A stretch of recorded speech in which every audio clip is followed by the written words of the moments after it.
Hey y'all, welcome to another episode of Soccer for Us. This is Bart, and joining me to talk about some of the things that happened in the second half of September in the U.S. soccer world is a man who luckily has had very little soccer over the past week and actually has time to talk to me today. It's Premier Dad and soccer coach Caleb, aka USWNT Corner. Caleb, how's the relaxation been? Yeah, it's been nice. I know it's been tough trying to nail us all down, getting these podcasts in. It's busy times, right? School's in, teaching, coaching, both kids playing. It's busy, so having a little break is nice. It's enjoyable. Well, we did get to have some fun U.S. soccer related things throughout the past. We talked about the U.S. men's friendlies they happened. Now let's talk about the fact that we had two U.S. women's friendlies that happened. They were played. It didn't really feel like they were very important outside of just honoring Julie Ertz and Megan Rapinoe. Right. Yeah. I mean, what competitive edge? I mean, like, what did we learn? What were we playing for? Et cetera, et cetera. Like it was glorified friendlies. It was a friendly. Adios. See you later. Yeah. I mean, it wasn't extremely interesting other than saying goodbye to, two legends, obviously. Yeah, and then we'll talk about them again, but yeah. the matches were not entertaining by any stretch. They weren't supposed to be, and they weren't going to be. Well, and that's the thing about, you need competition. That's why all these tournaments are so good, having something on the line, something to play for. Friendlies can become routine and monotonous even for players, and then fans, it's the same thing. If you put these two games and then you have them without the fanfare as far as saying goodbye to two legends, how many people are watching? How many people are showing up? Yeah. Right? Like, people were showing up to these matches because of Ertz and Rapinoe. Right. Yeah. By the way, a sold out crowd in Cincinnati. So as much shit as we've given Ohio over the past weeks for U.S. soccer always playing there, they outshone St. Louis and Minnesota on that front. But yeah. But you're right. Like, and I think the other thing for me is like, what were we going to learn from this anyway with an interim head coach? I think South Africa, very good team. They obviously, round of 16, they made the knockout rounds in the previous World Cup. They're a very good team. They're a competition where, in the grand scheme of things, if this was a friendly that we had as, similar to Ireland this past year, where like this is a tournament warm-up type friendly, I'd be like, yeah, that's fine. Like this is a type of team we're going to see in a tournament. But the interim coach Twyla Kilgore, a roster that was not very different from the World Cup, and the only changes were really because of injury. So, like, I don't understand what people expected to learn from this friendly window. I mean, look, you get 2 wins, 3-0 and 2-0, but I didn't really learn anything. Did you learn anything?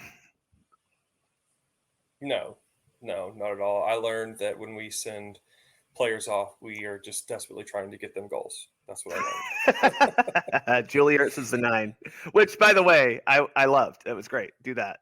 That's what that was for. Julie Ertz is the type of player that could literally play anywhere on the field and be effective. I mean, let's just be honest. All the way through her career, she has a nose for goal, defensive bite. I mean, what better way to see her, being sent off as seeing her chase a goal? I mean, everything we did was trying to go through her to try to get her a goal. So that was fun again, and that's the whole thing. It's just it was fun. It happened. But you know what? Let's talk about her for a second though, because the first match was her send off game. She played 35 minutes, I think, in total. She comes off for Andy Sullivan in the first half. She had announced previously that she was retired, done. She hasn't been playing for Angel City, who is her affiliated club team. It very much felt like she did everything she did before this just to get back in time for the World Cup to play. She did. I mean, she played very well in the World Cup. But this match was, it almost felt like U.S. Soccer was like, no, wait, no, Julia, we do have to give you a send-off match. And to be frank, she deserves it. Like, she is, for my money, the best defensive midfielder that we've ever had in the U.S. program, if not possibly women's soccer. But she's won 2 World Cups. She won a U20 World Cup. Like, she deserved to be celebrated in this way. Oh, without a doubt. Without a doubt. I mean, when you think of U.S. women's national team legends, you're going to think of Julie Ertz, right? And, I don't know if she's not in the top 10. Like, there's a lot of U.S. women's national team legends. Tons of them, right? I mean, as storied as our program is. But with what she's been able to do and how important she has been, it'd be really tough not to put her in the top 10. Honestly, well, and I think you hit on how it. Good she is. How important she was in, like, each World Cup she played. Exactly. She was vital to the success of that team. And even in 2023, when the team did not play well, she and Naomi Girma were the reason that the team had a chance at all. Obviously the team was set up to kind of not give up chances, but Julie and Naomi together as that center back pairing, I mean, they gave up 2 shots on goal the whole tournament. 4 games, 2 shots on goal total. Like, again, how important she's been. You go back to 2019 and how important she was as the defensive midfielder. You go back to 2015, she's a center back again. I mean, she's won 2 World Cups at 2 different positions. She's played different positions throughout her career. I mean, she's won trophies with Chicago Red Stars at the club level. I mean, I'm with you. Like, a top 10 shout is not. It's not crazy. No, it's not. I also think, again, she's the best that's ever played that position for the U.S. And, that includes Shannon Box, who I loved. But Julie just did something so much better and more dynamic. Well, she's also the type of player, she's going to leave her mark defensively. She's got a lot of bite there. She was never afraid. Yeah, literally. And she was never afraid to go into a challenge, to win headers. I mean, phenomenal. One of the best women's players in the air on the defensive and the offensive side. And I think that's the biggest edge that she has, was the bite that she had on the attacking side. Set pieces. I mean, she's a monster, absolute monster. And, I feel like she probably has another year or 2, but you have to respect her decision. You have to understand why she's making the decision. So yeah, it's difficult to see someone walk away, especially when they have, or when you feel like they have more to give. Absolutely. But, who are we to say, oh, it's the wrong decision? If that's the decision they're making, then we have to respect it. And, for her, it's the right decision. Yeah. Well, and look, we're being greedy because we want to watch her play more because she's fun to watch. but yeah, I mean, I think she definitely could. I mean, she said it in her press conference. It's not that Mama can't play. Mama can play. She could have easily had a couple more years with Angel City. But, she also is at the point, and she's, not to bring her husband into it to take away from her accomplishments, but she has a husband who himself has accrued a lot of money and wealth through his athletic endeavors. And I know she has, accrued decent amount of wealth through her, not just play on the field, but off the field with partnerships and whatever. It's very possible she's not done with soccer. She may be done playing, but I could see her being involved with soccer, be it in the Phoenix area, be it somewhere in, I mean, that's where she's from, obviously. So, like, I could see her being involved with soccer at some level. Maybe not immediately, but down the road and for a long time. Oh my gosh, yeah, with her personality and her abilities and the way she sees the game. And I always think defenders do, not always, obviously, but I think defenders do really well as coaches. And I could see that. And then even if she's not coaching, she's going to be involved. You got to think so, with the love that she has for it. And you're right. Her husband and his position, and she's not hurting for money. It's not like she has well, to and that's the other play. thing is that we have to bring into this, is that a lot of women's players, especially up until very recently, had to keep playing. I mean, I joke a lot about Carly Lloyd, having to keep playing, but the reality is Carly Lloyd, as famous and as successful as she was, the money wasn't guaranteed after, and the money wasn't great during her career. So the longevity that she had was a lot due to the fact that what was she going to do when she retired? I mean, the financial situation that she had at that point wasn't great. Julie obviously has a husband who isn't going to have, they're not going to have to worry about money for the rest of their lives. Right. So she is in a much more comfortable financial position to retire at 31. But at the same time, I think she's the type of person who loves the sport and will probably miss some aspects of it. Yeah. Oh, I mean, like you look at adult soccer players across the country, like, why do we still play? We love it. We're competitive, and she's that type of person. Her competitive drive is second to none. And it's just hard to, dust your hands off and you're done. Right. Yeah. And so, yeah, I agree completely. She'll be involved in something, maybe even TV work, great personality, really good speaker. It's not always the case. There are some people who they have a playing career and they try to make it in the broadcast world, and it's not for everybody. Some people, you just don't want to listen to them. Well, luckily with the way that women's soccer is expanding, hopefully she can find a place for herself, be it broadcast, be it ownership, be it management, be it coaching, something, Well, even in the women's, the women being brought into all the Apple Plus stuff. I mean, they're making a big push, and I wholeheartedly agree that they should, and I love it. You got to think she'll find a place for sure. Yeah, I hope she does, and I hope U.S. Soccer does try to work with her. The one thing that I will criticize U.S. Soccer and I won't criticize the women, but we have 4 World Cups, right? 4. How many former players have gone on to be coaches or anything of substance within the soccer framework, right? We do have Cindy Parlow-Cone, who's the president of U.S. Soccer right now, so there's one. But really, Amy Rodriguez at Utah what will be Utah is the only one who's coaching right now at a high level. That seems to be a failure on U.S. Soccer's part. And for me, I look at it and go, you have a program that's won 4 World Cups. 4.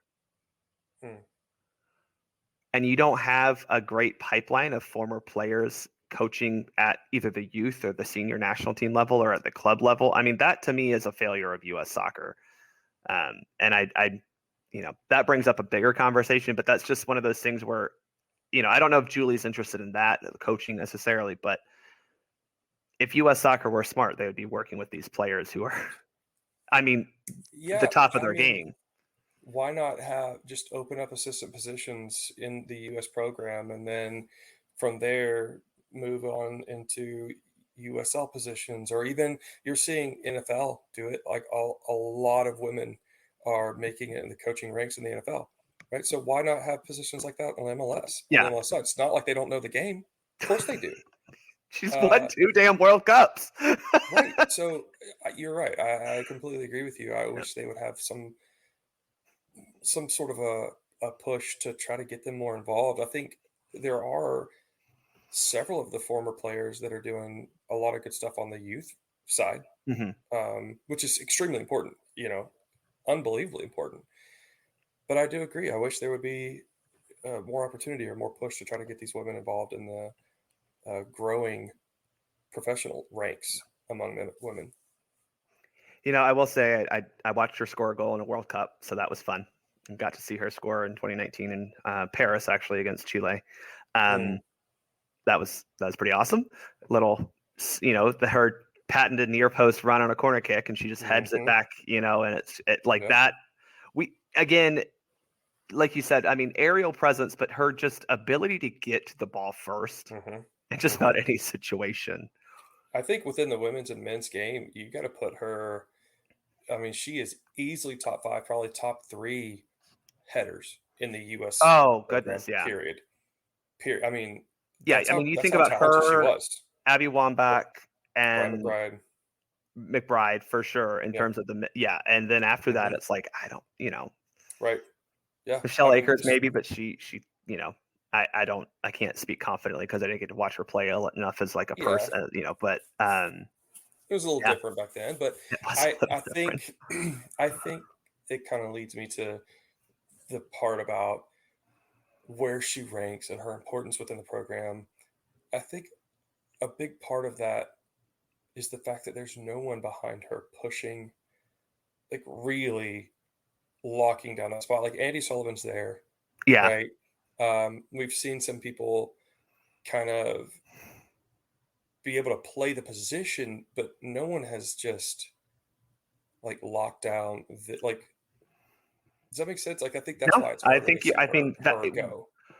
if you were to tell me the biggest problem we had at the World Cup this past summer, it was that defensive mid position was not as dynamic and as impactful as we needed it to be. And that it's Mhm, nothing against Andy Sullivan. She played the position fine, mhm, but she didn't have what Julie had. And Julie wasn't just a defensive prow. It was her ability to turn defense into quick transition offense as well. She was very good at winning the ball back and quickly finding that pass out of pressure.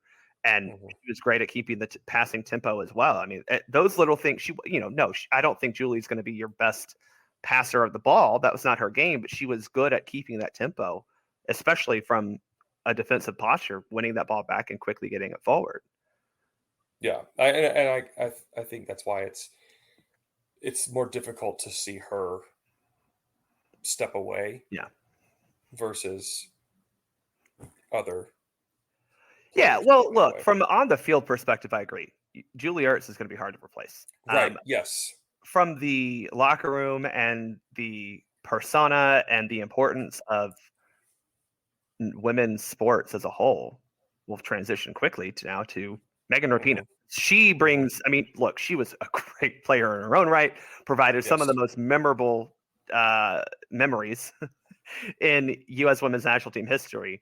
Um, but it's fair to say the past 4 years her play has been suboptimal. Declining.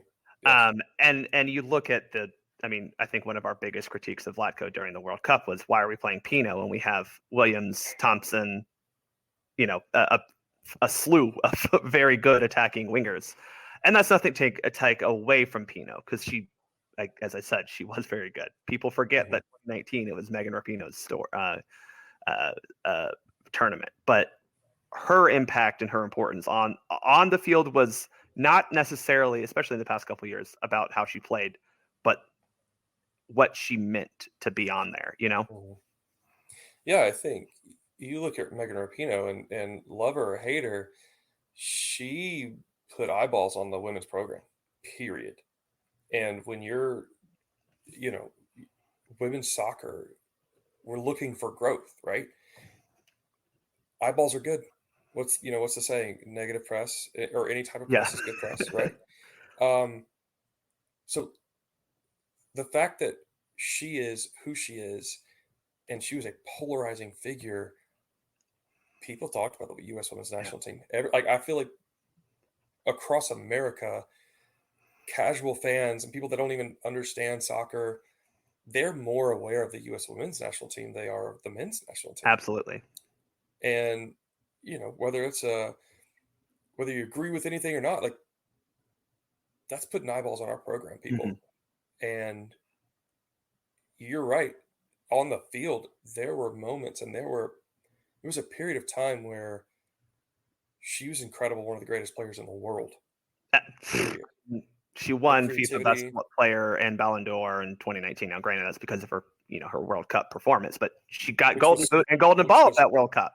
unreal. Her set pieces, her Yeah. free kicks, her vision, her ability, like her. I mean, she's been incredible, absolutely incredible. I mean, I she was think the inspiring frustration. men's college football players to do Oh my her gosh, celebration. like yeah, yeah, absolutely, icon, completely an icon. icon, Yeah. and there's no arguing that. I think the frustration is, like you said, the decline of play over the last 2 to 4 years was so much so it was extremely apparent to even the most casual of fans. Yeah. And there's going to be some people who they're going to hate her no matter what, right? Just because of who she is, regardless of play. But people like us, like soccer people, you could see it. I mean, it was extremely apparent. Yeah. And this World Cup and how poorly the women's performance was overall, and then the fact that she was being used as an impact sub, Yeah. just Yeah. really, I think it's almost like it's like a really pretty picture that's been painted, and then there's like some smudges on it Yeah. because of the last World Cup, Let's which be real is honest. The picture wasn't that pretty. Vlatko coaching. Vlatko painting well, that picture was not pretty. well, but exactly. But your I'm saying point like is, like, the point is that, like, her career was a beautiful picture, yeah, and then absolutely. because of Vlatko and the way he used it in the World Cup, like there's a lot of smudges on it, which is not necessarily her fault. Like, who is going to sit there and say, "No, you know what? I'm not the same. I'm not going to Right. play." Exactly. No, She's not gonna. Yeah. that's No. not her No high. fault. No high level athlete saying that. No world champion saying. I. No, of course not. Yeah. Like I still like I know I don't have it the way I used to have it, but I I got go it on for at least Sunday once or nights. twice. I've got you 2 sprints up and down the field and I'm done, right? But I'm gonna Exactly. put myself up against these 18-year-olds every time because I'm just a competitive ball, you know? Like I, if a coach says, "Hey, Caleb, we're gonna throw you in there," okay, I know I shouldn't be in there, but I'm going. That's not her fault. Yeah. And And people want to hate her. It's it's like hating her through Vlatko. And he's yeah. And gone, and and then she Vlatko got deserves her. the blame for that, not Pino. Oh my gosh, of course he You know. does. But she gets the brunt of it. Yeah, well, she gets the brunt of it. And to your point, though, she was the type of person who was fine taking that criticism Mhm. because she is a big enough human and confident enough in herself to not be affected by that. I mean, she's going to go home and spend the rest of her life with Sue Bird, so I think she'll be okay. Like that Sh that household is going to be fine. They're not short on success. That's for sure. she's not crying herself to sleep at No, night based on everybody's opinions. but going back to a previous point, there are girls and there are women. I say girls because like Alyssa Thompson's still 18 years old.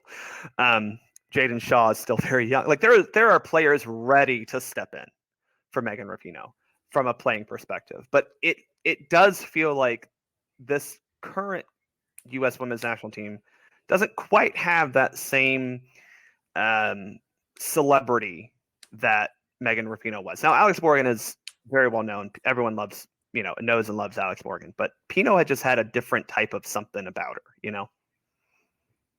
Yeah, I mean, one of the videos U.S. Women's National Team posted on Twitter, X, sorry. And we can call it Twitter because We'll call it Twitter. I still call it Twitter. Twitter. She's walking in to the dressing room. She has her speaker. It's so great. Like the just cojones to just have your own entrance music blasting on a speaker. Yep. Like, Yep. That is a next level confidence right there.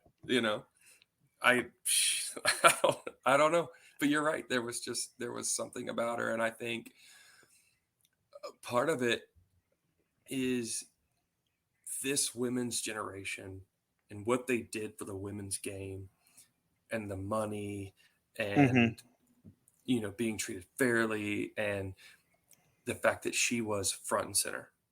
I mean, look, she's the one who was the most vocal during the equal pay dispute, then goes out and wins the damn World Cup, wins Golden Boot, wins Golden Ball. I mean, that in itself is the legacy. But then they come back to the table and get the equal pay agreement done, with U.S. soccer, with the men's team and the women's team coming and saying, yeah, this is what we're going to do. Mm-hmm.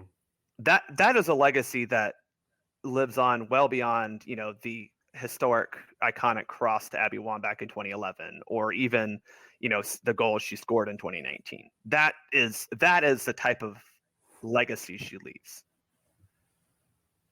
Yeah, absolutely. Absolutely. And I think for most of us, people who follow the program for a while, like we all see that and we know that. Unfortunately, there are a lot of, casual fans who've come to the program. Some of these people aren't even fans, to be quite honest.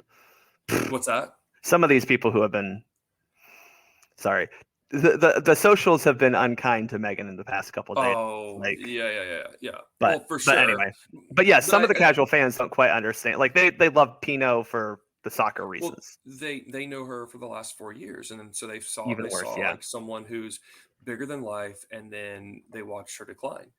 That's the only thing they know. Yeah. But I think her legacy, like you said, and the equal pay and everything, and just the eyeballs on women's soccer in general. There are little girls right now who are going to reap the benefits of that in 20 years. And I think that's a worthy legacy to leave behind. Yeah. And again, I think that to me is from someone who loves this sport, even, the things she's done for the sport as a whole. I mean, I can talk about the goals I've watched her score or the assists. I mean, seriously, to reflect a little bit, but you remember 2010 with the Landon Donovan goal and how like just the euphoric sensation that was. We had one even better, in my opinion, that USA Brazil game, Pinot to Wambach, because of how that played out, and then how it was just like, and even the crowd was just hating Brazil because of time wasting, and then that cross to Wambach, who just dunks at home, like having 2 summers back to back with that type of just like unbridled joy moment, and she was part of that, And then you talk about 2019 where she's that free kick against France that just goes through the entire frickin' defense because it's so perfectly placed. She is part of some iconic goals in this program's history, a program that is not short on iconic goals or iconic moments. But yeah, I think her biggest legacy is the fact that you're looking at someone who pioneered for equal pay, not just said, hey, we won it, went out and got it. Yeah, absolutely. And like I said, the eyeballs on the sport, right? People watching, that's growth, right? There's no growth if people aren't watching. And with the growth of women's soccer on the U.S. women's national team side, as far as people paying attention, that's fantastic. But it's going to put more eyeballs on women's club soccer, and the NWSL, and seeing the growth there is fantastic. And hopefully, selfishly, as an Atlanta fan, I hope we get one here. We'll talk about that in our next segment because maybe it will happen. But I just want to wrap this up. Look, the women won 2-0 and 3-0, or 3-0 and 2-0. Matt Crocker talked about the coaching searches. We're deep into the coaching search. Reportedly, there's still double-digit candidates of a very, as he said, diverse pool from both background and coaching experience and race and ethnicity and all these things. The reality is U.S. Soccer needs to find the best coach for this team. I don't necessarily mean the best coach in the world, because I do think that, not every coach is fit for every program, but like, you got to find the best coach you can possibly find. They said by December. I mean, we just went through this with Berhalter and rehiring him. I don't think we're going to rehire Flacco. I don't think that's going to be the issue. But it was a long, drawn-out process. Do you feel like this one's going a little bit quicker? Like, do you think December is an okay time frame? I mean, they want them the coach in place by the friendlies in December, is basically what Crocker said. Is that too long? Do you think that's enough time to actually do a search? I think it's plenty of time. It's tough. I think there were a lot of really weird things going on the men's side, which dragged things out considerably. On the women's side, I don't think it's going to be nearly as difficult, because I think the U.S. women's program, to coach the U.S. women's, I think it's a bigger draw than the men's program. You look at the success, any coach in the women's game would be stupid not to want the U.S. women's job, right? It's not quite the same way on the men's side. So it's not like you have people throwing themselves at you. Like on the men, you're having to go seek out people sometimes. Yeah. Yeah, like when Crocker tells me they have 10 plus candidates, I believe him because I believe that many people want this job. When he was talking about that on the men's side, I was like, okay, you've probably talked to that many people, but how many people are actually interested? Like, there's definitely a lot of people interested in this job. Oh my gosh. And again, you'd be dumb not to. It's like on the men's side, if Brazil opens up, right? Yeah, right. Like Germany, you got to put your of hat in the course, ring. like everybody wants that. So yeah. I think the caliber of candidate that they're speaking to and the amount of interest making a decision in, a few months is absolutely realistic. Yeah. Now, are they going to get the right person? That's my concern, because I think Vlatko came in and everyone loved him. People forget this. People forget that Vlatko seemed like the best choice at that point in time. It was going to be like, he's going to be the greatest coach in women's history. Everybody was pumped about it. Yeah. And it's just not the case. Like, success doesn't always translate. So I am worried because this is such a phenomenal program, and you can see the women's game across the world is progressing, which is a great thing. But at the expense of our decline, it is worrisome. Yeah. Right. And so I think it is an extremely important hire, especially after the unbelievable, abysmal performance we just had in the worst World Cup performance we've ever had in the women's program. You have to get this right. Yeah. Yeah. And that's where I want them to take the time to make sure they get the right person.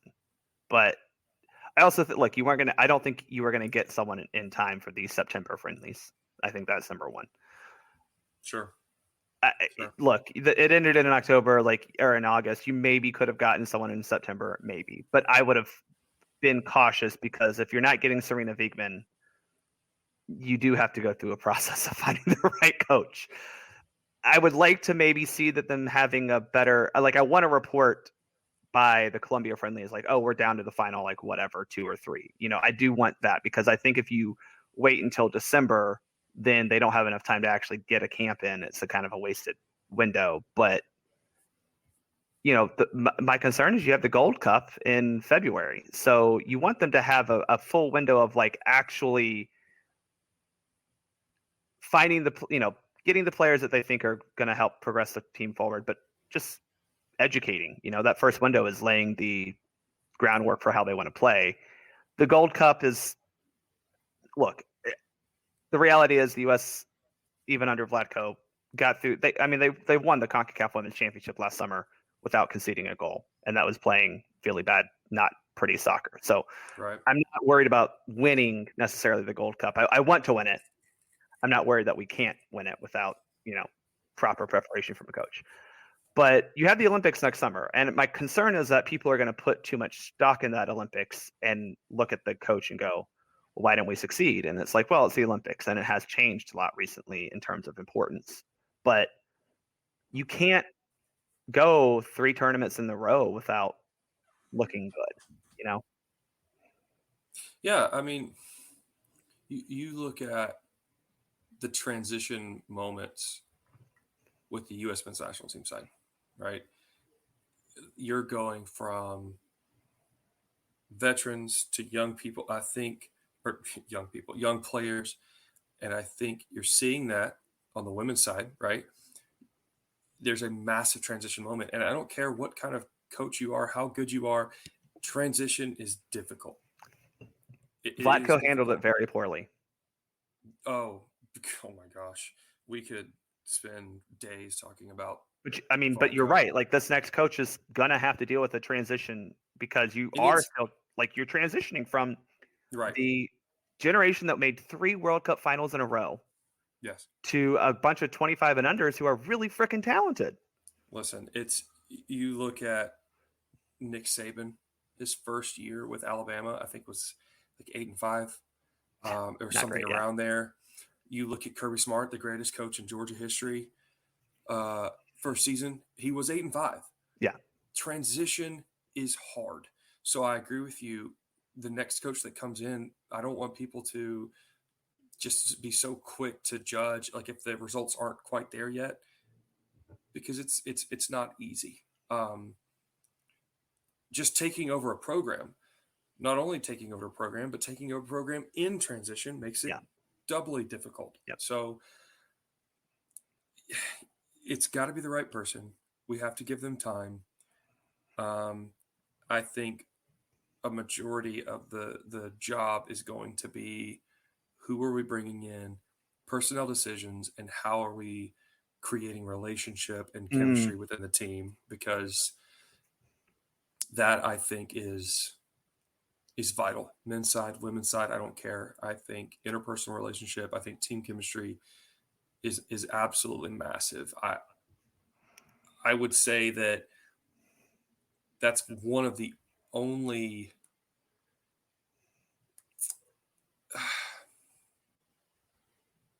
I don't know how to really put it into words. I think a lot of people fail to see that as important. Yeah. And I think a lot of people that are in positions that matter fail to see that as important. Does that make sense? I agree. And that's my concern. Yeah. And especially now that you look at U.S. soccer a little bit restructuring, it doesn't seem like they're going to keep the general manager position of the respective programs. So now this new USWNT coach is going to kind of be a little bit more of a director of the program.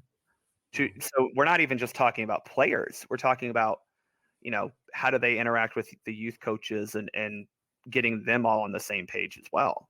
So it's tough. Look, again, I want them to take the time to get the right person for this job, because it is a difficult job, because there's so much expectations, but also there's a lot of transition, and you're going to have, you really do need to expand the player pool, but then you can't just have 30, 40, 50 players in your player pool. You got to eventually have a roster of 23 for that 2027 World Cup. So,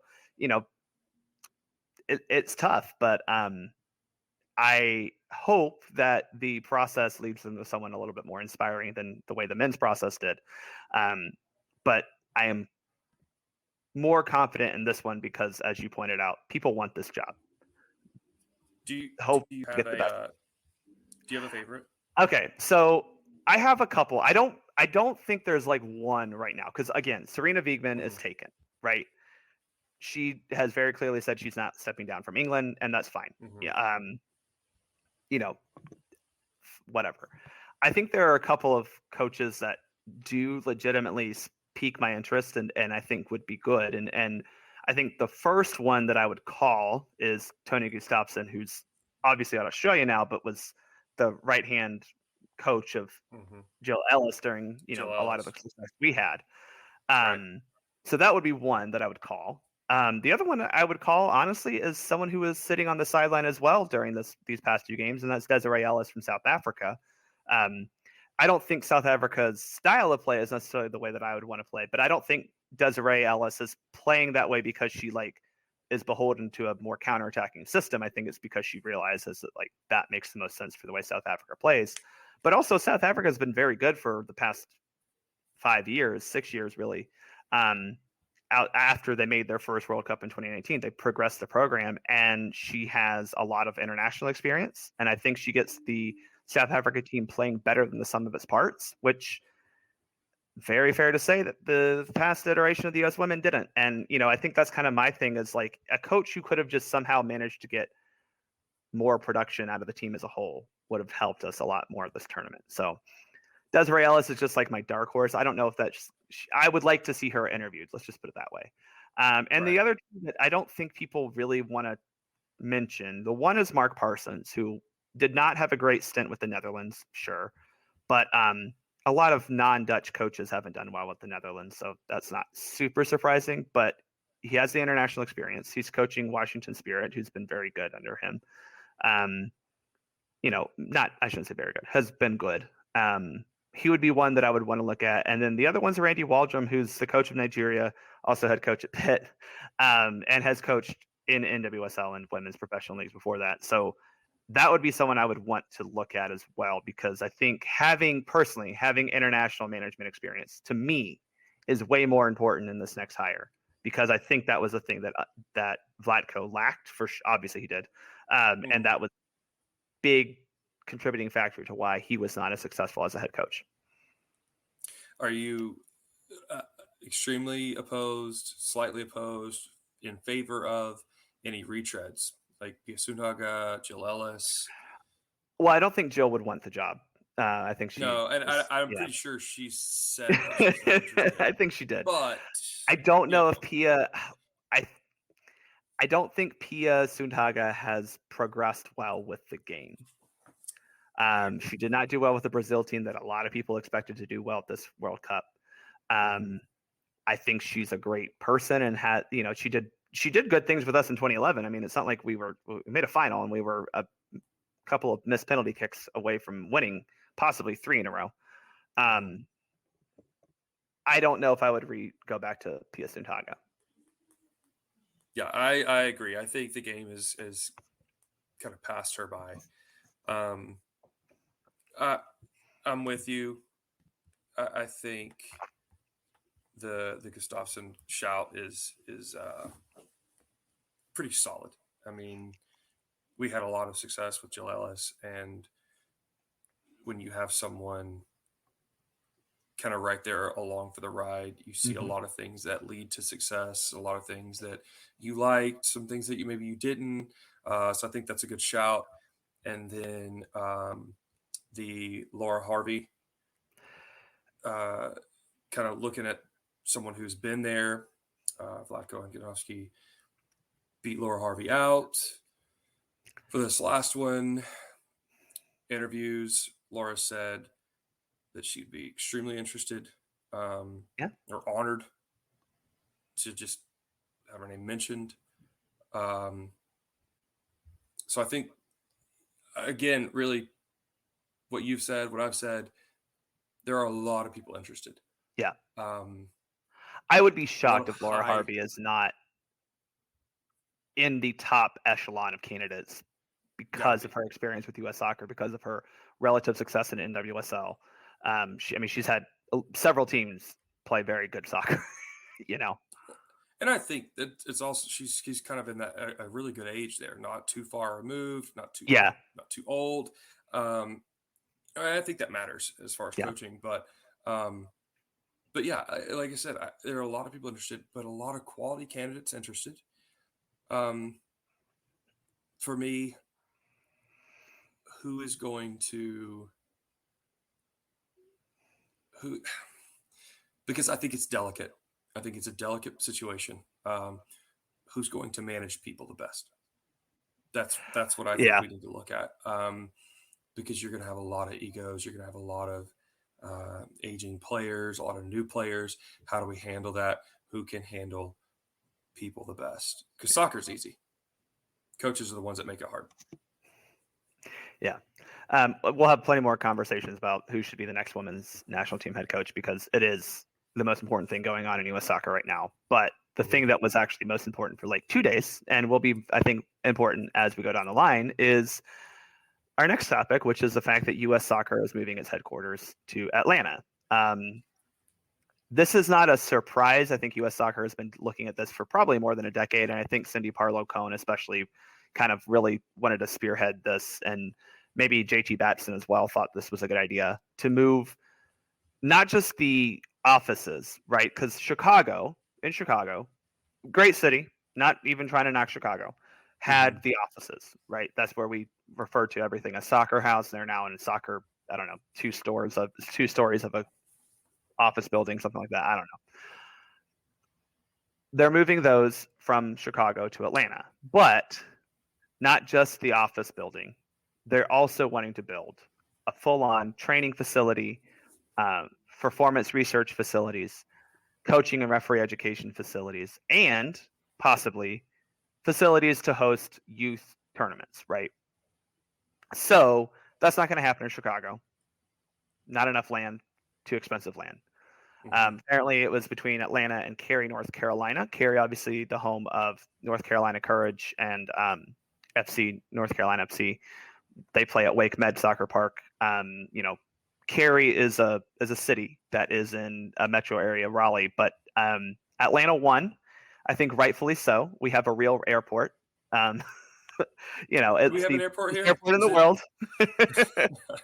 um, but I think then you talk about the fact that Arthur Blank, look, we'll get into this because there's been some Twitter reactions that I think are just wildly stupid.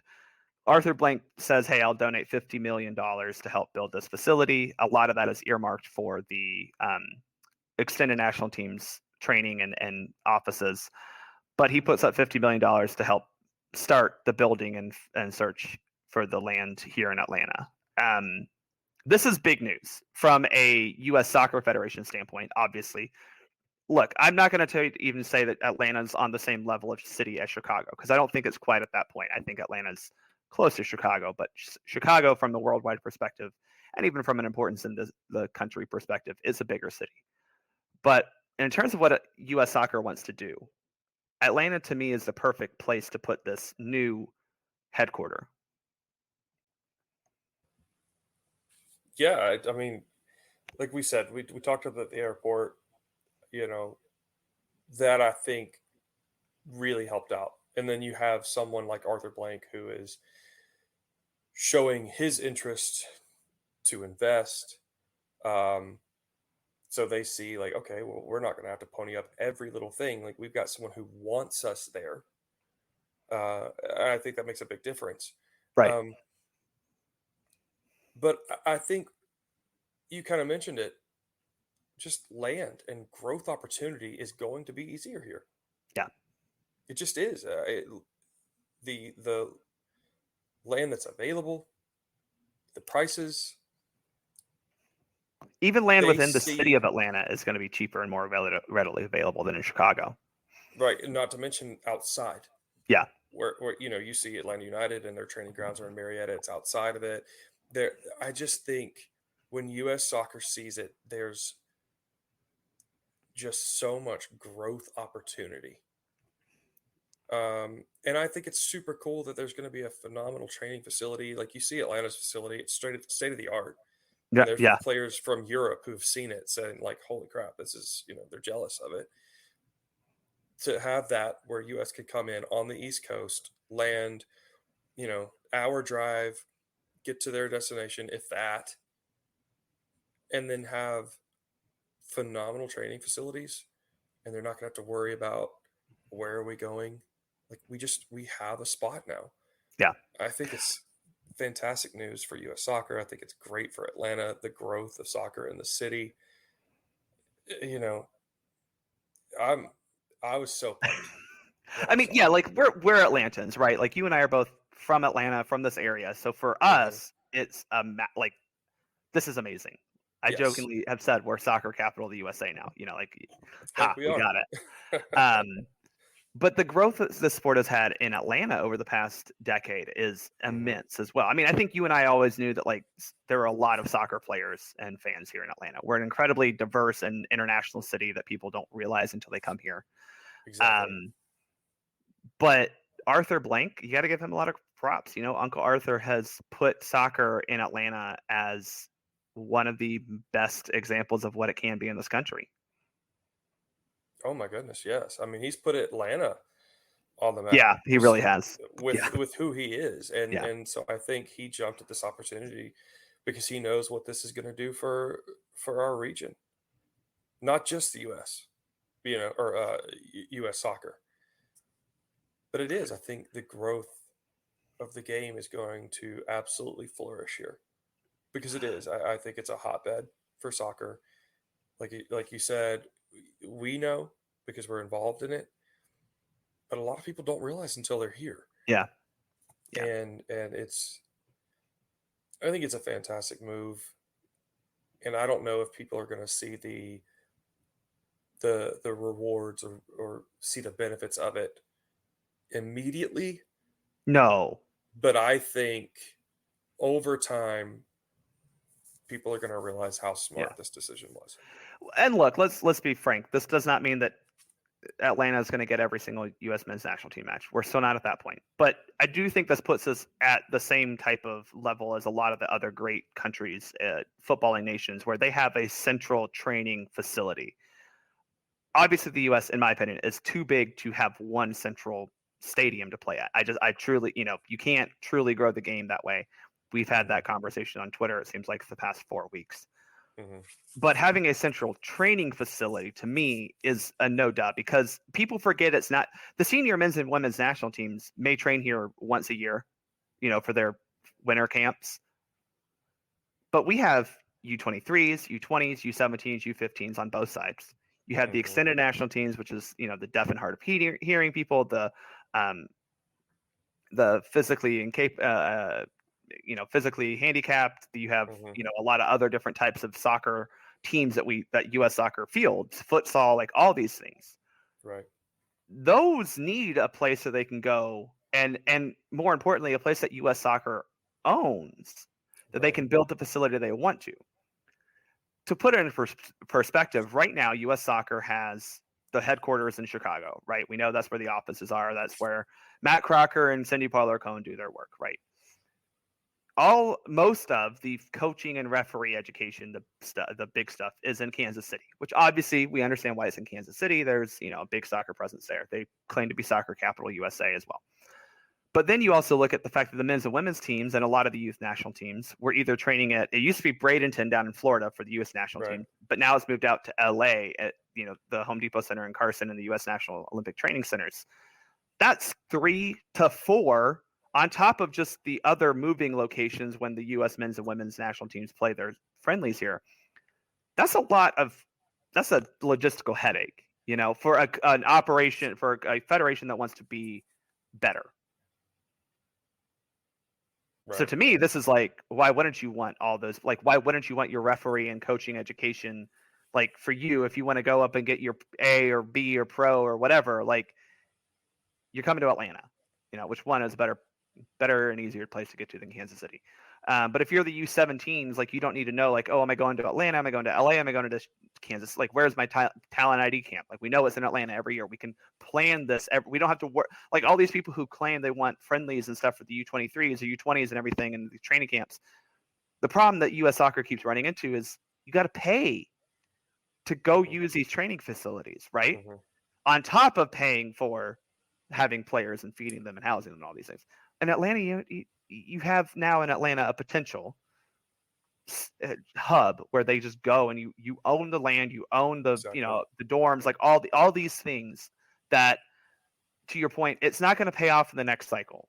Like, maybe it will, from a standpoint of, like, maybe we'll get some more national team friendlies or youth national team friendlies, but, like, this is a decades type thing where we can actually get talent to come to one central location, train together, develop together, grow together. I mean, I think it's a really good thing.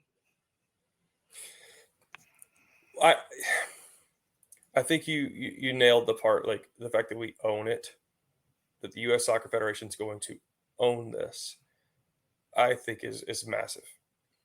But I think a part that people don't really talk about, or they might not be thinking about, rather, is the weather, right? You look at Kansas City, it's not always great. It's not always pretty. Chicago has not been great. But Chicago's hot in the summer, and then it is cold. It is crazy. But to have training facilities in Georgia, I mean, you're talking, you could go indoor, outdoor year round. Yeah, do we have some crazy weather sometimes? Sure. But for the most part, you're going to be able to get that temperate, warmer climate in Georgia that you like in Florida without the rain, hurricanes, flooding, etc. Right. So you're getting the benefit of all of that without the risk. Yeah. I mean, really, the only better place from a climate perspective would have been LA, but you're not buying land in LA. Right. And the other thing about LA, no one's buying land in LA because you'd have to own the world to do that. I've watched Selling Sunset on Netflix. Also, you look at demographic wise, there's a large Hispanic population here for sure, but like LA, there's a reason we don't play Mexico in LA.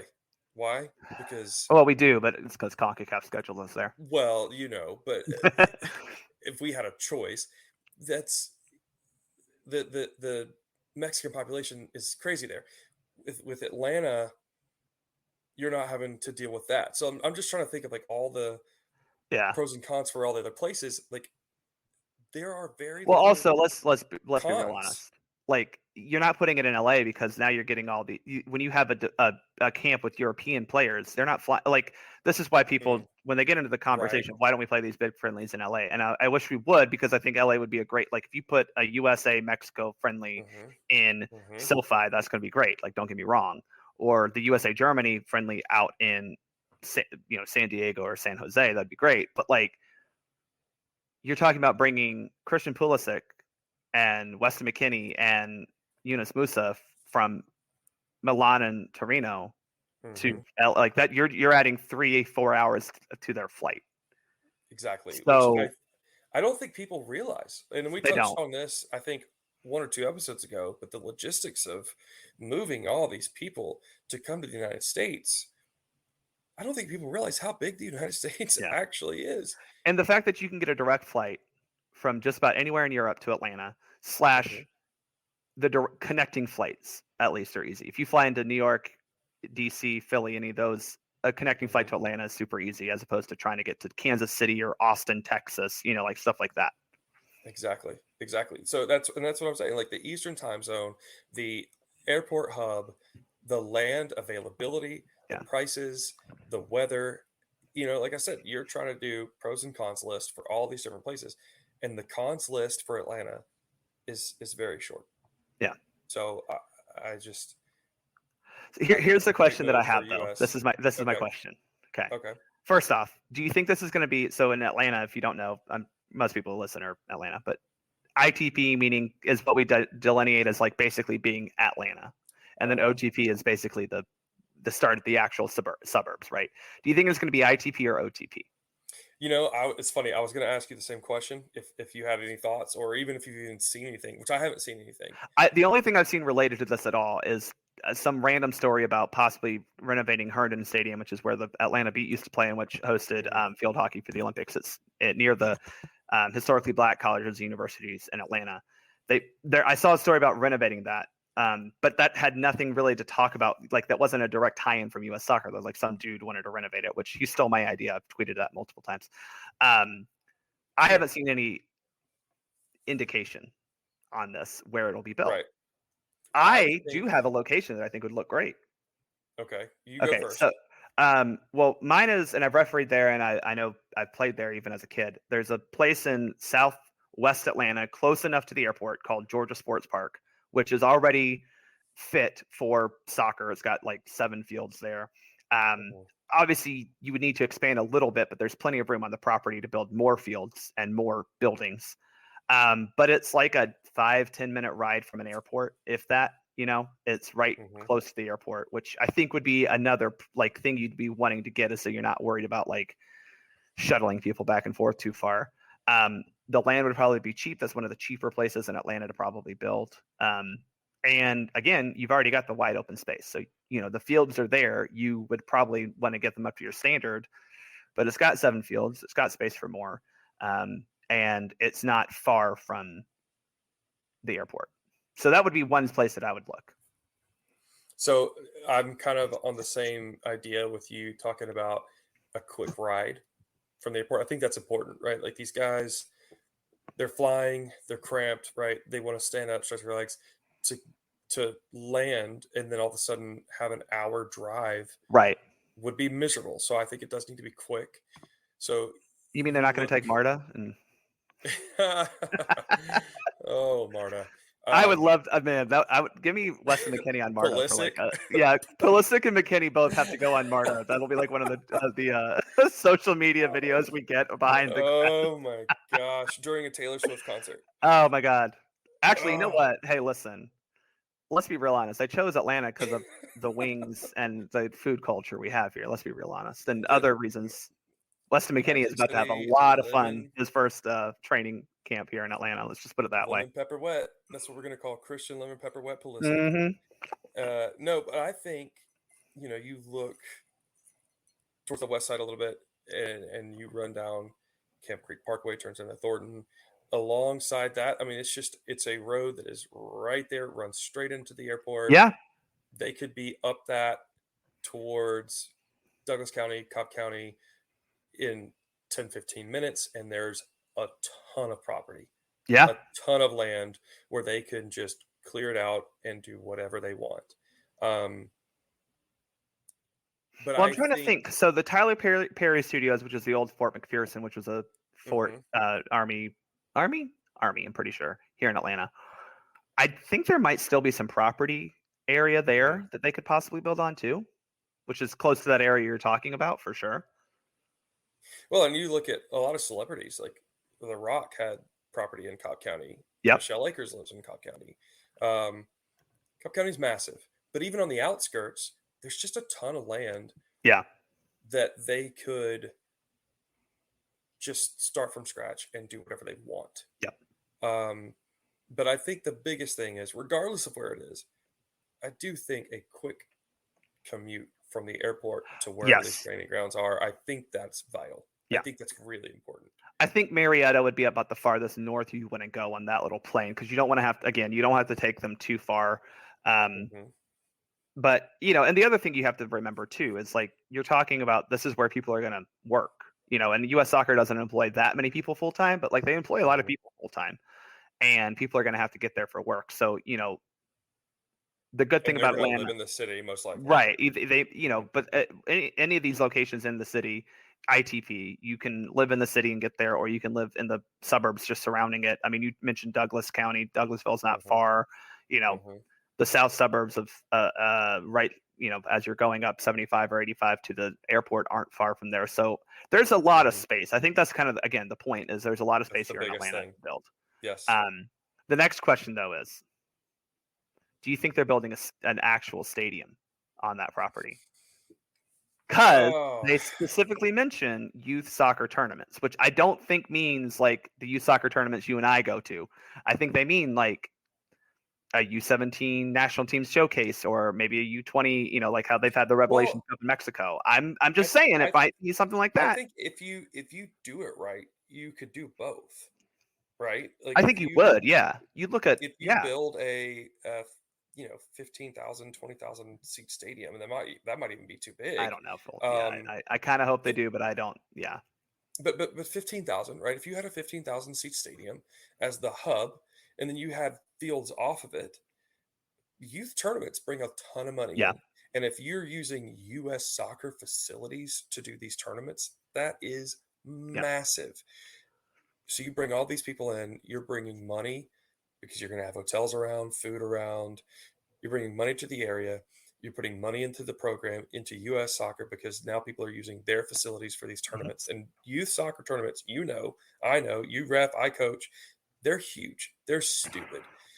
And it's crazy the amount of people that come to these things. So they could do that and facilitate these youth tournaments and then have the final in a 15,000 seat stadium, which would be, incredible under lights or whatever. Yeah. But also serve as you said, U15s, U17s, U20s, U23s. Because you want, like, my thought is, even if they're playing a couple of friendlies, you want a good, like, facility for them to play in and not just a field. Like, you get what I'm saying? Exactly. Yeah. And so what better way to have that, or to do that, than to have that hub? Yeah. Of course, there are also some facilities that are in and around the area that they could use. Fifth Third Bank Stadium, the Kennesaw State University, and Atlanta United Twos. Like, it's a nice little stadium. It's not too far. I would rather than buy and renovate Herndon Stadium and turn that into something.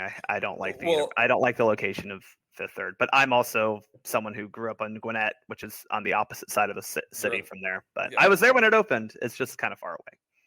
But like something like that, I could see them building. And I think that could be really, really cool. I don't know if it'll be that big. I'm hoping they could get to 10,000. I think it'll be more like if you look at what Real Salt Lake / Utah Royals have, in the fact that they built the training facilities that they have with a 5,000 seat showcase stadium that is very nice, well built. It's not obviously not that big, but it's still within like the linchpin of the right next door. You have like their indoor training and their fitness center and all that kind of stuff, that you need. But then you have like 10 fields outside of it. I think it'll be around 10. I think they would build like about a 10,000 seat, just two-sided, two grandstands, but like good, well-built facility that, it now becomes a place where you can do college cups. You put the men's or women's college cups there. You can put, obviously from the Georgia perspective, you have the high school soccer championships there.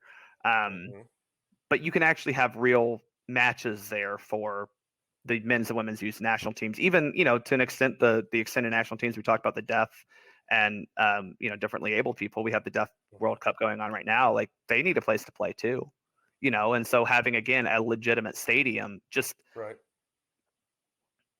I would be shocked if they're not going to build that. Let's just put it that way. Right. Yeah, I just looked up. So Fifth Third, again, it's where Atlanta United 2 plays. It's 8,300. It's a good sized stadium. The stadium itself is fine. The stadium I like a lot. I just mean like building something like it. Oh, so totally. I think you're right. Any like in between 8, 9, but I think 10 would be a really, really sweet spot. And it's also not big enough to where, like, if you don't have a full capacity, it doesn't feel weird, right? Right. I think that goes a long way as far as 100%. Watching a game. You don't want it to feel cavernous. So if it is around the 10,000 seating capacity, I think it could serve so many purposes. But yeah, like you said, with it being right there, broadcasting and multiple teams using it, it makes too much sense for them not to. Yeah. I almost feel like they might build 2 stadium fields. So go with me on this. So at the Atlanta United training ground, there's a stadium field. It basically just has like a set of bleachers that has seats on it. So I think they might do one like that, where you have like one main grandstand that's kind of nice, and like that's it. Because if you do tournaments, you might need 1 or 2 of those. Like if you do a real tournament for a U17 or U20 national team, you don't want to put them on field 9 where there's just no one around it. Like, you do want to give them something, and you want to make sure they're close to the facilities to use locker rooms and everything. But then you're going to have your big one that, like you said, that's where the final is. That's where you're broadcasting from. I think I'm hopeful that they do it, because then I'm hoping that, like, maybe Atlanta United can put their 2s there and not have to make me drive out to Kennesaw to watch them. But also maybe that means Atlanta gets an NWSL team if we can utilize that facility as well. That would be great. Listen, with the growth of the women's game and the investment with Arthur Blank, I feel like it's coming. It's got to. Yeah. We need a women's team here, and we will support it. I think NWSL needs a women's team in the Deep South. They have one in Cary, which is fine, but that area is 6 hours away from us. It's even farther from Nashville. And between Atlanta and Nashville, you have 2 rabid fan bases who, to your point, would support the women's team, very well. You're not going to have to grow the game, because let's be honest, Atlanta, as far as women's soccer, it's a hotbed. There are 4 Atlanta natives on the women's national team at one point? Listen, Cindy Parlow-Cohn played here for the Atlanta Beat. She knows. Look, I'm just saying. It's a hotbed. You're not having to grow the game here. It's already here. It already exists. Let's do it. Come on. Yeah. Well, I'm excited for this. I know you're excited for this, because for Atlantans who grew up playing the sport, to see Atlanta getting this, it does signify big things for the city. People forget we hosted the Olympics too, so it's not like we're foreign to having, we're not unused to having, international competitions here. We're old hats at it. So, I'm interested to see how this goes. I'm going to try to do some actual reporting and look around and see if we can get like some insight into where this might be going. U.S. Soccer basically said they want to have the location picked by the start of 2024 so they can start building. They don't have a timetable for actually building and having it completed and moving in. I would imagine that before 2026 is going to be their goal. I don't think they want to have to worry about hosting a World Cup and building a training facility at the same time. But this is going to happen soon, and then you add in the fact that Atlanta's getting World Cup matches here, possibly Copa America. That's my personal, not reporting, but passing on of rumors. It's a big opportunity for the city. That's for sure. Listen, NWSL, Atlanta, coming here. You heard it here first. I think with a lot of rumors swirling about NFL, all the stadiums moving to grass, fingers crossed that's true. All these injuries keep happening. That's even bigger with Mercedes-Benz Stadium. If grass comes to Mercedes-Benz Stadium, then we might get a lot of national team games here. Exactly. Listen. Exactly. That's what I'm saying. Like, I feel like that's been one of the biggest reasons why we haven't. It is. Well, it's that, and to pull back the curtain a little bit, and this is again to go with people who argue about this all the time. The facilities also have to kind of want to host it, and from what I've been told, Atlanta, the stadium / the sports council that goes with it hasn't really put up to bid. Part of that is because I think they think the expense of putting in grass is not worth it, right? The juice isn't worth the squeeze. Exactly. We saw them do this with the EPL summer series coming to Atlanta. They had 2 matches here. They put grass down. But obviously that was a sellout, a 71,000 seat sellout, and a lot of money. So again, is the juice worth the squeeze? But I'm with you. Like, if you put grass in that stadium. Exactly. And that's what I'm saying. Like, the growth here is going to absolutely skyrocket. Well, we've talked a lot about some U.S. soccer stuff. We haven't mentioned Miles Robinson or Caleb Wiley, so I feel like obligatorily we need to mention that Miles Robinson and Caleb Wiley are still really good at soccer. Anything else you want to? Caleb Wiley just what was he? The most games by a homegrown in Atlanta? Yeah, most games by a homegrown. So that's really cool. Beating George Bello, who that's no small feat because Bello was very good for Atlanta. I think Caleb's been better. Yeah. I think he's. I don't want to say I think Caleb has been better. Let's be Caleb has been better. I think he's got a bright future with the U.S. That is true. We usually have some sort of we have to bring Miles him up. reference. We have to, yeah. So yeah, might as well. Yeah, Miles with his 2 long dribbles against Miami with no one to pass to and unsure what to do. I felt bad for the guy. Like, dribbles the ball 60 yards and he's like, who do I pass to? There's no one here. Everybody was just like, do your thing. You're like, go. Is what he's had a couple of those. So I'm just like, just shoot it, Miles. Like, what's the worst that happens? You miss. Yeah. You've come to somebody.